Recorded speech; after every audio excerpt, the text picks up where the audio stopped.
Hello and welcome to the Merle and Locke podcast. I'm Merle. And I'm Locke. Set sail and low expectations for everything nerd, accompanied by a healthy, albeit shameful, helping pointless banter, lack of focus, and questions to be acquired knowledge. Now, And more. yeah, God, I keep forgetting.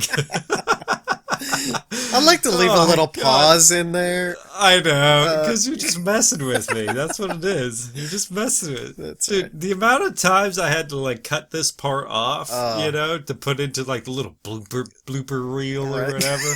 Because of how many times we messed up this intro. Jeez. Okay, let's get started. All right, so Locke, you had a topic for us today that you wanted to get into a little bit. Why don't you introduce it so we can get it going? So this came to my mind as I was just driving home today, and I had this song on, a real head bobber, and I just started bobbing my head to it, and I started bobbing real hard. Just real aggressive and I imagined what it would be like if somebody came by at that moment. We locked eyes with each other. Now I'm faced with a decision, much like being in a video game where you have all those choices that now pop up. But in this case, I only thought of two possible scenarios where A, I continue just bobbing as aggressive as possible. And then B, just get embarrassed and be like, oh, and shy away from even looking at them. No, why do you say head bobbing? I don't understand. Why do you say head bobbing? No one says that. It's sure head they bobbing. do. Sure they do. No. Yeah. No, it's head banging. Well, right? You bang your no. You're not a bobber.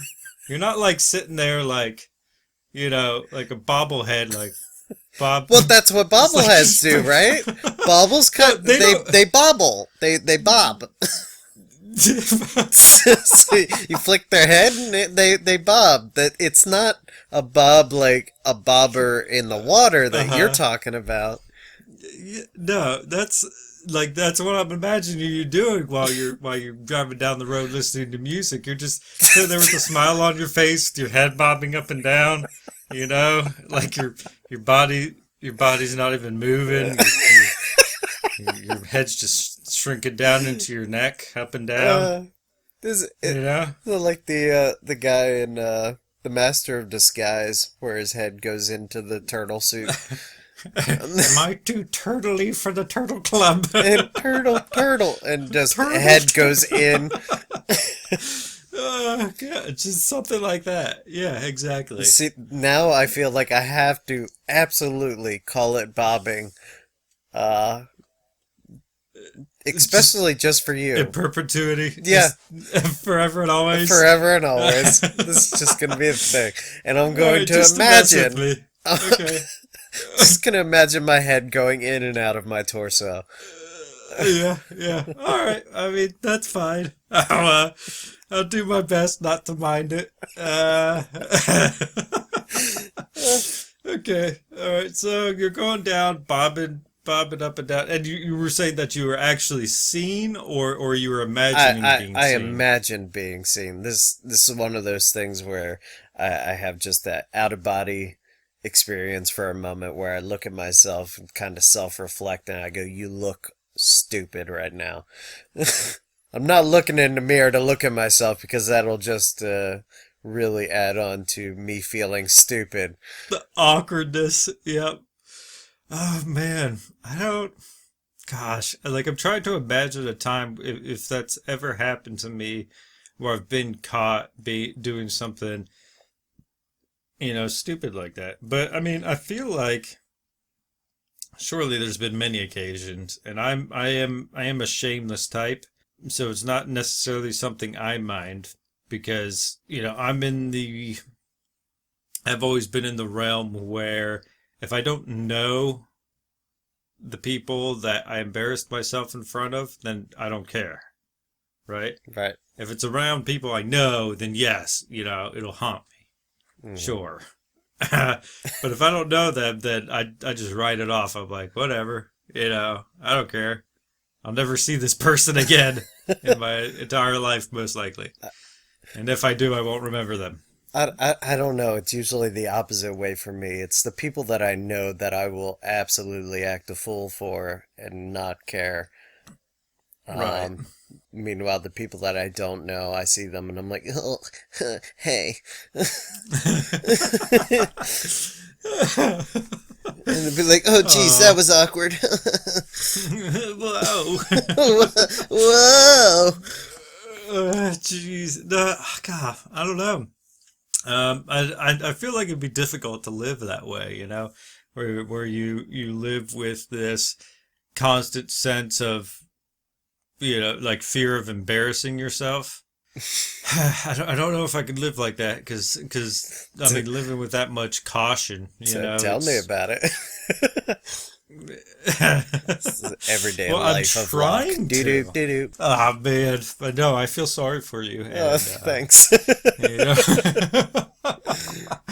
I pity you.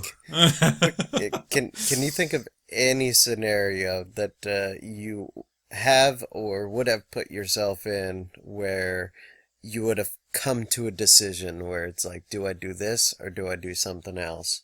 Oh, you think of like either act embarrassed or try to roll with I it mean, to like same thing goes for do I make a joke? Do I B, make a dark joke? Or C, oh reply with nothing? oh man no I feel like I've gotten myself into this kind of situation before.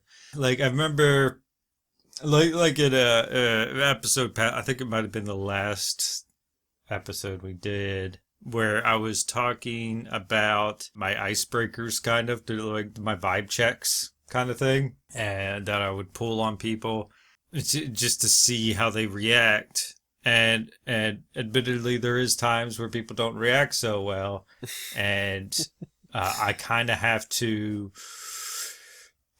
kind of pull something out of my ass to make this like not you know confrontational you Or know not as awkward? yeah like there have been occasions where there has been great offense taken and I have to kind of try and play it off so I mean I don't get my ass beat or something like that Right. because sometimes there's characters that I've tried to do this with who they're just not having it I remember this one time. Oh man, this one was awkward. It was a long while ago. I know it was before my daughter was born. I was still with my ex, and she had this friend that she wanted to hang out with, and they hung out with each other all the time, and they decided like, hey, we should get our husbands, together, see if they like hanging out with one another. And I was in the boat where like I have my close friends, like I don't really, strive to make new friends because I'm like I got really good friends already. I mean, I don't need to make a lot of friends. I mean, that's a lot of investment. I love these guys. I don't need, more. But, she's my wife and she wanted me to be friendly, and I was like, okay, I'll hang out with the guy. And I mean, he was all right, dude. It was a little awkward because he was like heavily Christian dude, right? All right. And I'm like, and I mean, I consider myself Christian, but I'm not, I don't fall in line necessarily, uh, with that straight and narrow path. Right. You know what I mean? So I mean, like I could relate. So like we got along kind of, but he didn't drink, he didn't smoke, he didn't do any of this stuff. Like he didn't even curse. This guy. So I was trying to Good be on for my best him. behavior. Yeah, I was trying to be on my best behavior.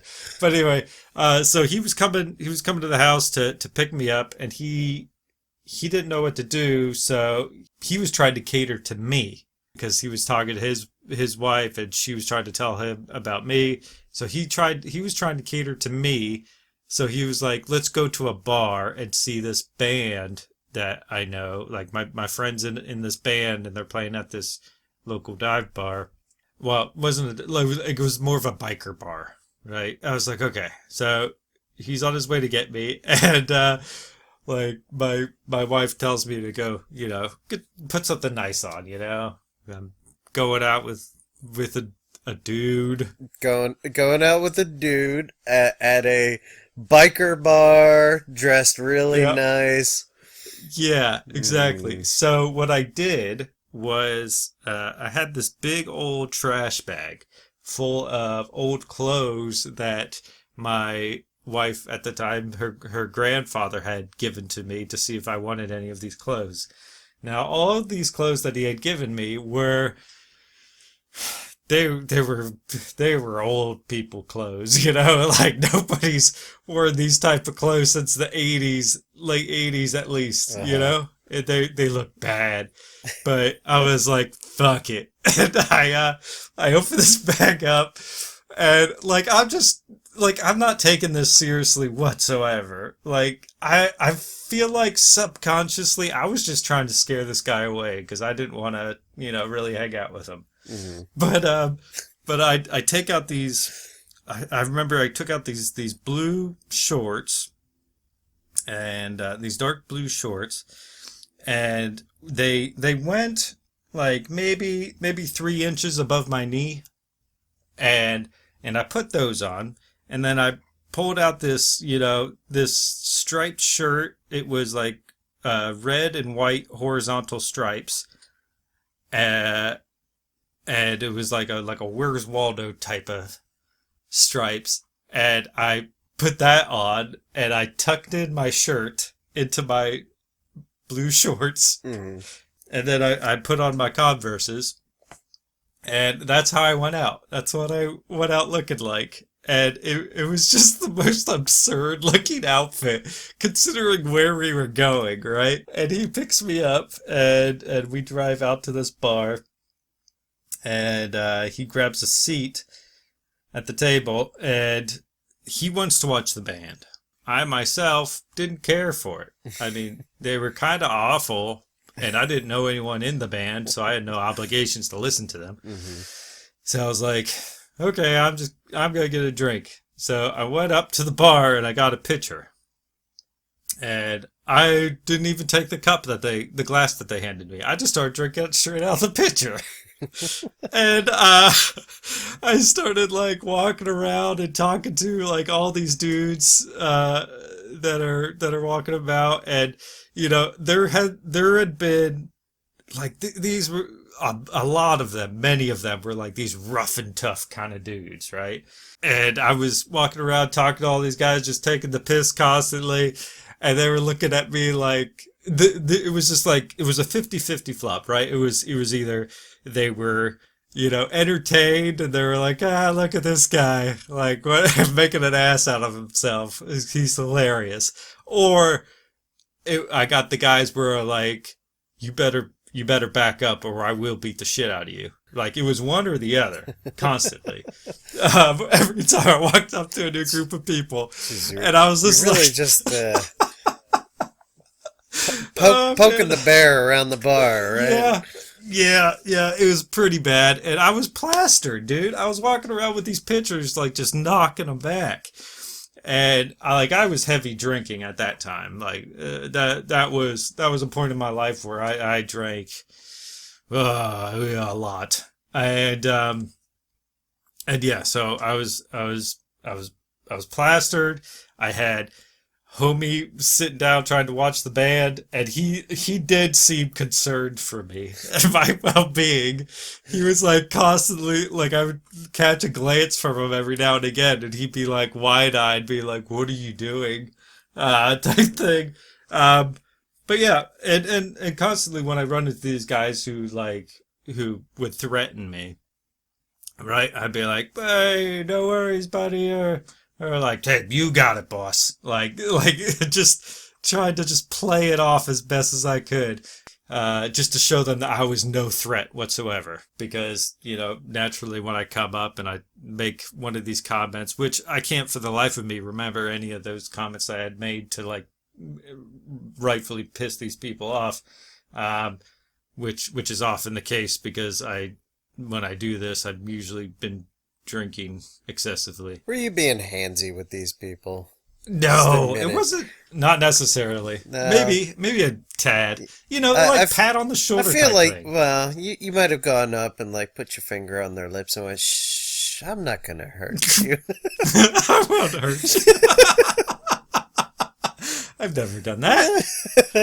Not even once. No, not even once. No, No. I can see it. I can see you going up, putting your finger on someone's lips and going, "Shh, it's okay. I'm not trying to bother you." Okay. And they'd be like, "Dude, back the up." Oh man, no, it's yeah. I mean, I guess sometimes I can be a lot, but it's always like, I mean, it's easy to get rid of me though. I'm not insistent or anything.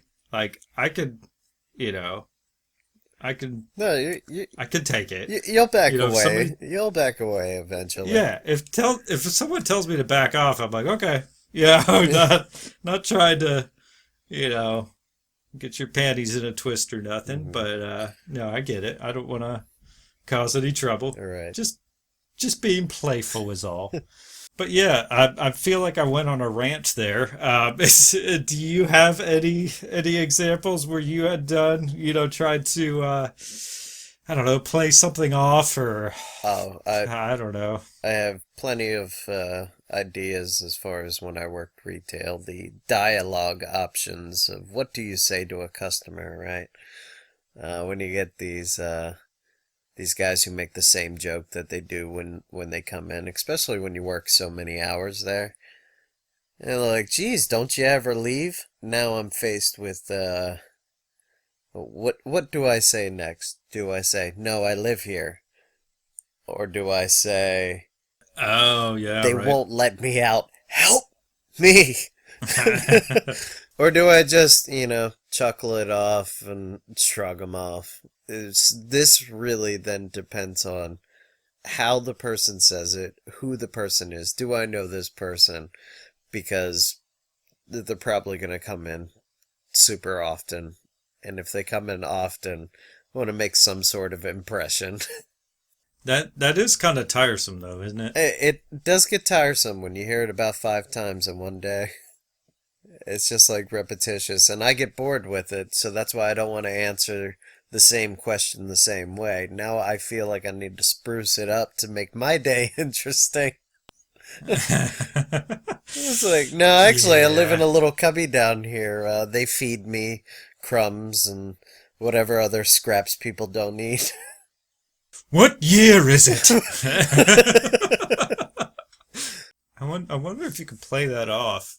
Just like one day walk out with like a towel on or something, be like, acted like you just got a bath. Well, that's the thing is, I'd be there all night, like from whatever time I got there till whenever it closed up. Usually I was there till close, so that wouldn't have been anywhere near funny. There would have been nobody there to even watch it happen. They would have been like, this crazy guy just left, screaming about where was he, wondering what year it is. They'd call the police. So you're talking about we're choosing these dialogue options, right? So say the old man comes in, yeah, and asks you the whole like, oh, don't they ever let you leave or whatever, and you get these dialogue options, yeah. So usually in video games, you these dialogue options usually have repercussions later on down the line. Yeah. So you could, crack the joke back or like follow it up, just laugh it off, whatever it may be. But if he were to come in, and you've gotten to this point and you're like, man, I need to find an NPC in which to romance. I'm getting towards the end of the game, and I need to find some. Which dialogue option, would get you laid? That's what I'm wondering. Yeah. Like, old man comes in. Okay, here we're role playing. Oh, okay. Okay, Let's. I'm the old man. You're you. And you're working. You're working your 9 to 5, whatever it may be. And I come in. I'm like, hey, lad, don't they ever let you leave? What is the option in which you choose that'll get you laid by me, the old man? They'll only let me leave if I sleep with a man as handsome as you. Oh my! No, okay. Yeah. And I don't know if that's gonna work, dude. That's not slick no, whatsoever. it's not slick. No, I thought it was feel pretty like slick. Oh, come on. no. I feel like he's gonna be like, what what? And he's gonna turn around. He's gonna leave. He's never gonna come back to that store again. You've ruined it. Like that. That's the rip. No, because you're you need to play it slow with this old man because he's old fashioned. He likes to play like slow and steady wins the race. He's still closeted at this point. He grew up in that time where they were, being homosexual was shameful. Yeah. He grew up during that time. So that's carried over, and like maybe it's traumatic from back in his past. Maybe when he was a teenager and he was experimenting and people made fun of him or something. Maybe he has that certain level of trauma from his past that he's not able to overcome so easily now in his old age. Right. Now you're coming on strong, and he doesn't coming feel in safe. a little too high. You need to make sure he feels safe first and secure, and so that he's more willing for you to wrap your strong arms around him and make him feel secure in his homosexuality. Okay. That's the move you need to make, to get laid by this old man. Okay. All right. Now, how do you achieve? No, we don't have to go into this. I feel like we've gone on too long. We need to stop this. Well, one more thing. I want to say, like, after I've said this, right? He murmurs, "I will remember this," and walks off in a huff. So you don't know, is he truly mad? Is he gonna think about it later? Put that little intimate response in the spank bank for later or something. Right. And just fantasize about it. Yeah. He wasn't exactly ready, but he'll daydream about it for sure. He will. He will remember this. Yeah, you'll remember this. Thank you for joining us on the Merle and Locke podcast. If you enjoyed this banter, please consider becoming a patron by going to patreon.com/Merle and Locke, or simply follow the link in the description. Thank you.